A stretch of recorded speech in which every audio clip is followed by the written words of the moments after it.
Doctor Ambedkar society ने doctor Bhim Rao Ambedkar के जन्मदिन मौके किया डॉक्टर साहब नूं याद।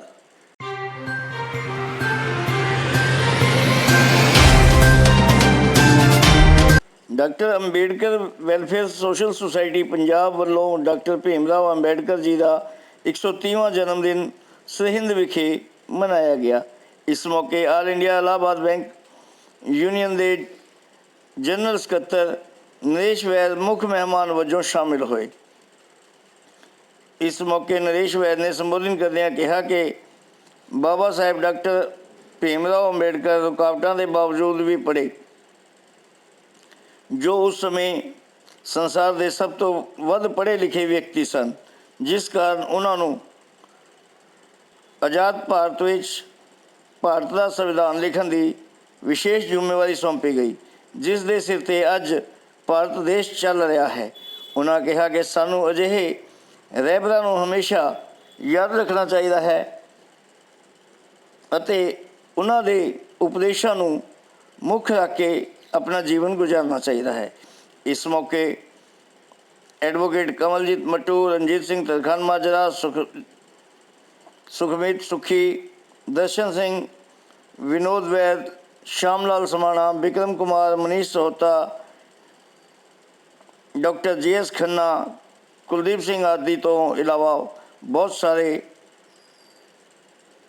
सोसाइटी मैंबर ने भाग लिया। सरहंद तो न्यूज़ इंडिया टाइम ਲਈ कैमरामैन आकाशदीप ਦੇ ਨਾਲ ਚੰਦਰ ਨਾਗਪਾਲ ਦੀ ਵਿਸ਼ੇਸ਼ ਰਿਪੋर्ट।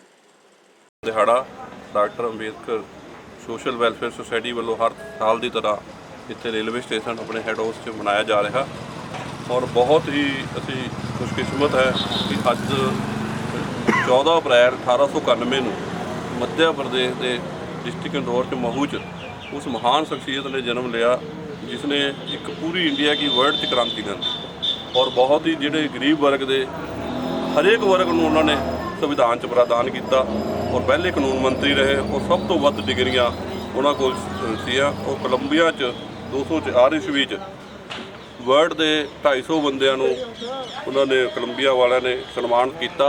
उहदे विच सब तो फस्ट नंबर साडे लई माण दी गल अंबेडकर साहब का सीगा और जद उस टाइम च वर्ल्ड च 6 बंदे पढ़े लिखे थे, उन्होंने चों बाबा साहब संसार के पहले 1 नंबर च पढ़ाई च लिखे गए हैं। उन्होंने सिंबल ऑफ नॉलेज का पुरस्कार भी कई देशों ने दिता तो मैं बड़ी खुशी है अज सानू 130वें असी उन्होंने जयंती से इकट्ठे होकर पूरी श्रद्धा पूर्वक नाल पूरे वर्ल्ड च सारे संसार च इसनूं मनाया जा रहा तो मैं देशवासियों को इस मौके पर लख लख बधाई। Kamaljit Singh Mattu secretary welfare society Ambedkar social welfare society.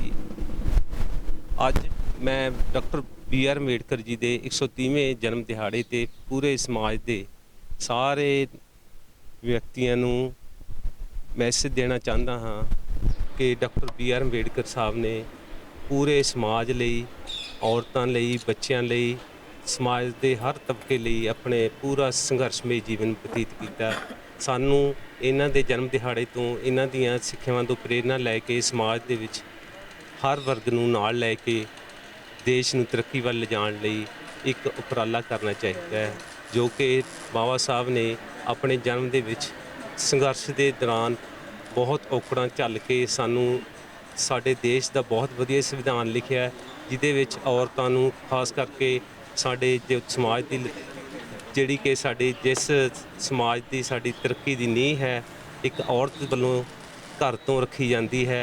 Doctor साहब ने सारी जिंदगी अपनी औरतों की गुलामी नूं, औरतों के गल तो गुलामी के जंजीरां कट्टण लई बहुत संघर्षमय जीवन बतीत किया ते अपने परिवार नूं कुर्बान किया। सारिਆਂ ਦਾ जय भीम जय भारत। मैं रणजीत सिंह तरखान माजरा, मैं इस संस्था का एक छोटा जिहा नमाण जिहा सेवक होने के नाते, क्योंकि मनचंदा जी साडे लुधियाणे साडे प्रेजिडेंट ने, वैद जी साडी सारी, मट्टू साहब साडी सारी टीम है। अज रेलवे स्टेशन पर हर साल की तरह जो असीं मनाउंदे इस दिहाड़े नूं तां खुशी का सुभाग प्राप्त हुंदा है, क्योंकि वो लोह पुरुष भारत रत्न अवार्ड नाल मान सन्मान हासिल करने वाले बाबा साहब जिहड़े एक गरीब परिवार च उठ के, दलित समाज च उठ के जिन्हां ने एक वो अलख जगाई है ਉਹ ਹਿੰਦੁਸਤਾਨ ਦਾ ਸੰਵਿਧਾਨ ਲਿਖਿਆ, ਜਿਸ ਸੰਵਿਧਾਨ ਦੀ ਅਸੀਂ ਸਹੁੰ ਖਾਂਦੇ ਹਾਂ। ਪਹਿਲੇ ਕਾਨੂੰਨ ਮੰਤਰੀ ਬਣੇ, ਜਿਸ ਸੰਵਿਧਾਨ ਦੇ ਤਹਿਤ ਅਸੀਂ ਪੰਚਾਇਤਾਂ ਦੀਆਂ, ਮਿਊਨਿਸਪੈਲਿਟੀਆਂ ਦੀਆਂ ਜਾਂ ਹੋਰ ਵੀ ਚੋਣਾਂ ਲੜਦੇ ਹਾਂ। ਉਹ ਉਹਨਾਂ ਦਾ ਸੰਵਿਧਾਨ ਲਿਖਿਆ ਹੋਇਆ ਬਾਬਾ ਸਾਹਿਬ ਦਾ।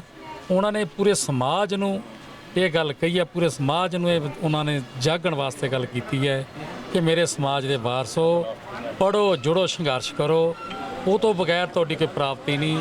ਅੱਜ ਪੜ੍ਹਨਾ ਵੀ ਜ਼ਰੂਰੀ ਹੈ, ਸੰਘਰਸ਼ ਵੀ ਜ਼ਰੂਰੀ ਹੈ ਅਤੇ ਜੁੜਨਾ ਵੀ ਜ਼ਰੂਰੀ ਹੈ।